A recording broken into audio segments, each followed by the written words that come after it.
Beleza? Estamos de volta aqui, Alexandre Mendes, amigo policial, Senhor Deus Todo-Poderoso, aquele que era, que é e que há de vir, o Criador dos céus e da terra, Ele te abençoe poderosamente. Amém? Vamos ler a palavra, que o Senhor Deus te abençoe, Pai. Em nome do Teu Filho Jesus Cristo, nós te pedimos, fala conosco, manifesta Teu poder, a Tua graça, o Teu cuidado sobre nós. E fala conosco para a honra e para a glória do Teu nome. É o que nós pedimos, ó Deus. Amém. Então vamos lá, Marcos 15, continuando aí a leitura. Essa leitura é um oferecimento da nossa playlist Policiais aos Pés da Cruz. Coloque o seu celular na horizontal, vai ficar melhor para você ler. Não se preocupe com os bate-papo aí do chat ao vivo, mas coloque o celular na horizontal e vamos ler então. Jesus impressiona Pilatos, versículo 1. Logo de manhã tiveram conselho os principais sacerdotes com os anciãos, os escribas e todo o sinédrio, e, manietando a Jesus, o levaram e o entregaram a Pilatos. Versículo 2. Pilatos lhe perguntou: És tu o rei dos judeus? Respondeu-lhe Jesus: É como dizes. Versículo 3. E os principais dos sacerdotes o acusavam de muitas coisas. Versículo 4. Tornou Pilatos a interrogá-lo, dizendo: Não respondes nada? Vê quantas acusações te fazem. Mas Jesus nada mais respondeu, de maneira que Pilatos se admirava. Versículo 6. Ora, por ocasião da festa, costumava soltar-lhe um preso, qualquer que eles pedissem. E havia um chamado Barrabás, preso com outros sediciosos, os quais, num motim, haviam cometido um homicídio. E a multidão subiu e começou a pedir o que lhe costumava fazer. Você vê que Marcos aqui ele descreve o que aconteceu com Barrabás, né? Ele era uma pessoa que havia cometido um crime juntamente com outras pessoas num tumulto. Versículo 9. Ao que Pilatos lhe perguntou: Quereis que vos solte o rei dos judeus? Pois ele sabia que, por inveja, os principais sacerdotes lhe o haviam entregado. Versículo 11. Mas os principais sacerdotes incitaram a multidão a pedir que lhe soltasse antes a Barrabás. Versículo 12. E Pilatos, tornando a falar, perguntou-lhes: Que farei então daquele a quem chamais rei dos judeus? Versículo 13. Novamente clamaram eles: Crucifica-o. Eu lembro de uma música do brother Simeon, né, do Katz Barneia, que dizia que nem sempre o que o homem pede é pão, né? Que nem sempre a voz de Deus é a voz da multidão. Uma música muito legal. Versículo 14. Disse-lhes Pilatos: Mas que mal fez ele? Ao que eles clamaram ainda mais: Crucifica-o. Versículo 15. Então Pilatos, querendo satisfazer a multidão, soltou-lhes Barrabás e, tendo mandado açoitar a Jesus, o entregou para ser crucificado. Jesus é humilhado pelos soldados, versículo 16. Os soldados, pois, levaram-no para dentro ao pátio, que é o pretório, e convocaram toda a corte. Versículo 17. Vestiram-no de púrpura e puseram-lhe na cabeça uma coroa de espinhos que haviam tecido. Então, quem fez a coroa de espinho, né? Os próprios soldados. Versículo 18. Começaram a saudá-lo. Salve, rei dos judeus. Versículo 19. Davam-lhe com uma cana na cabeça, ou seja, com um pedaço de pau na cabeça, cuspiam nele e, postos de joelhos, o adoravam. Versículo 20. Depois de o terem assim escarnecido, despiram-lhe a púrpura e lhe puseram as vestes. Então o levaram para fora a fim de o crucificarem. É interessante que esse ritual ele obedecia a uma lógica romana e o preso ficava sob os cuidados dos soldados ali. O que eles quisessem fazer, eles faziam, né? O ato da crucificação, versículo 21. E obrigaram certo Simão Cirineu, pai de Alexandre e de Rufo, que por ali passava, vindo do campo, a carregar-lhe a cruz. Levaram-no, pois, ao lugar do Gólgota, que quer dizer lugar da caveira.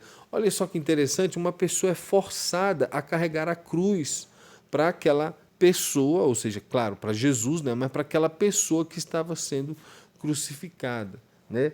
Por quê? Por que será que essa pessoa foi instada a carregar aquela cruz? Nós não sabemos. Talvez por conta da debilidade de Jesus, por conta de já ter sido açoitado, talvez porque era uma tradição que outra pessoa ajudasse o crucificado a levar a sua própria cruz, não é? Tudo isso são dados que só com a história, só com um estudo histórico do momento histórico daquele lugar é que a gente pode saber. Versículo 23. E ofereciam-lhe vinho misturado com mirra, mas ele não o tomou. Versículo 24. Então o crucificaram e repartiram entre si as vestes dele, lançando sorte sobre elas, para ver o que cada um levaria. E era a hora terceira quando o crucificaram. Versículo 26. Por cima dele estava escrito o título da sua acusação, o Rei dos Judeus. Então, olha só que interessante, né? A acusação de Jesus era ser o Rei dos Judeus. Versículo 27. Também com ele crucificaram 2 salteadores, um à sua direita e outro à esquerda. E cumpriu-se a escritura que diz, e com os malfeitores foi contado. Versículo 29. E os que iam passando blasfemavam dele, maneando a cabeça e dizendo, tu que destróis o santuário e em 3 dias o reedificas. Versículo 30. Salva-te a ti mesmo, descendo da cruz. Versículo 31. De igual modo, também os principais sacerdotes, com os escribas, escarnecendo, diziam entre si, a outros salvou, a si mesmo não pode salvar. Então você vê aqui novamente, né, os sacerdotes, juntamente com os escribas, ou seja, aqueles inimigos, né, que o Senhor Jesus havia feito, reunidos juntamente celebrando a morte do Salvador. Versículo 32. Desça agora da cruz, desça agora da cruz o Cristo, o Rei de Israel, para que vejamos e creiamos também os que com ele foram crucificados e o injuriavam. Né? Então, um dos salteadores, né, fazia isso. Né? Desça agora da cruz o Cristo, o Rei de Israel, para que sejamos, para que creiamos. Também os que com ele foram crucificados o injuriavam. Marcos dá um dado de que os dois o injuriavam, né? Mas Mateus vai falar uma versão um pouco diferente. Jesus brada em sua morte. Versículo 33. E chegada a hora sexta, houve trevas sobre a terra até a hora nona. Versículo 34. E a hora nona, bradou Jesus em alta voz, Eloi, Eloi, lama sabactani, que traduzido é, Deus meu, por que me desamparaste? Alguns dos que ali estavam, ouvindo isso, diziam, eis que chama por Elias. Versículo 36. Correu um deles, ensopou uma esponja em vinagre e, pondo-a numa cana, dava-lhe de beber, dizendo, deixai, vejamos se Elias virá tirá-lo. Versículo 37.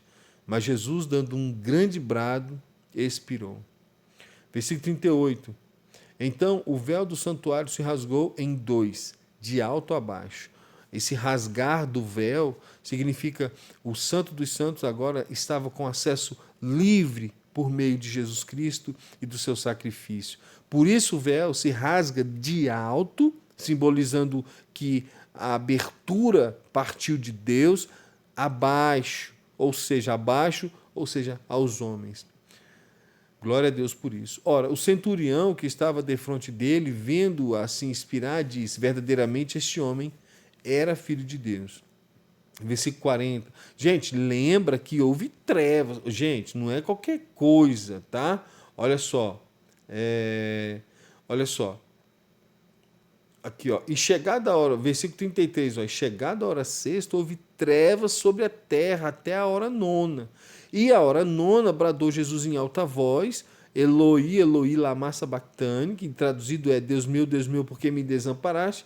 E alguns que estavam ali ouvindo isso diziam, ele chama por Elias. Aí vamos lá, versículo 37. Mas Jesus, dando um grande brado, expirou. Então não foi qualquer coisa. Por isso, né? Por isso, o centurião aqui no versículo 39, que estava de frente dele, vendo ele expirar, diz que verdadeiramente ele era o Filho de Deus. Versículo 40. Também ali estavam algumas mulheres olhando de longe, entre elas Maria Madalena, Maria, mãe de Tiago, o menor, e de José e Salomé, as quais o seguiam e serviam quando ele estava na Galiléia, e muitas outras que tinham subido com ele a Jerusalém. Lembrando que várias pessoas ressuscitaram, tá? Várias pessoas ressuscitaram, houve terremoto, né, quando Jesus morreu. Então não foi um evento qualquer. É bom ver os evangelhos sinóticos, né, quer dizer, os evangelhos comparados, por assim dizer, e eles vão trazer, né, Mateus, Lucas e João vão trazer mais detalhes sobre esse momento, que nós já lemos, né? O sepultamento de Jesus.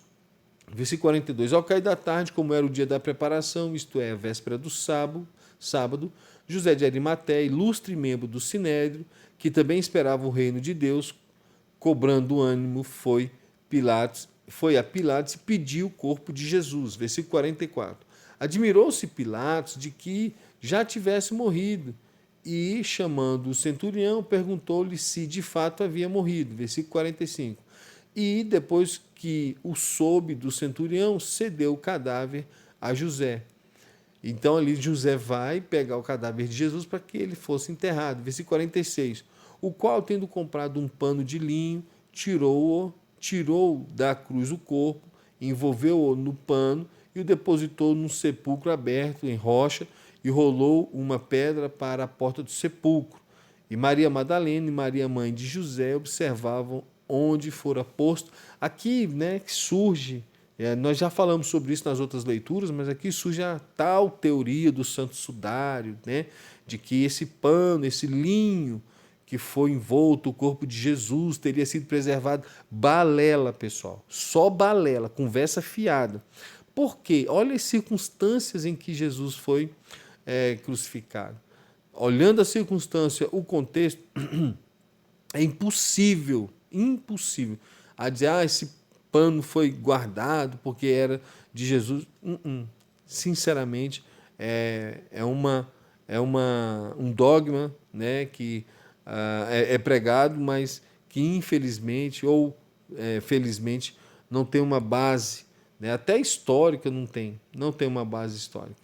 Mas enfim, vamos lá. Capítulo lido, Marcos 15, que Deus abençoe a sua vida. Deixe seu comentário, né, sobre esse texto que nós lemos. Falou? Aqui é Alexandre Mendes, amigo policial. Valeu, pessoal. Bom dia, boa noite, boa tarde. Tchau.